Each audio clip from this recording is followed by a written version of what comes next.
লাগবে না মাটি, দ্বিতীয় লাগছে জল, আর তৃতীয় লাগছে কি না ওই চাকাটা, যেটার উপরে মাটিটা রেখে আপনি ওই ঘরটার শেপ আনবেন। আর চতুর্থ কি লাগছে না চতুর্থ লাগছে অগ্নি। তো এগুলো হচ্ছে উপাদানের কারণ। তাহলে নিমিত্ত কারণ হচ্ছেন স্বয়ং আপনি, যেহেতু আপনি স্বয়ং নিজ হস্তে ঘরটিকে তৈরি করেছেন। তো ব্রহ্মা জিজ্ঞাসা করলেন যে হে প্রভু, এই জগৎকে তৈরি করতে যে উৎপাদনের কারণ সেটি আপনি কোথায় পেলেন?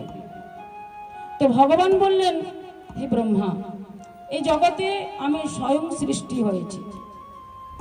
এই জগতে যা কিছু দেখছো উৎপাদনের কারণ এবং নিমিত্ত কারণ, সেটা কেবলমাত্র আমি। তো ব্রহ্মা বললেন, এটা আবার তাই হয় নাকি? নিমিত্ত কারণ আপনি হতে পারেন,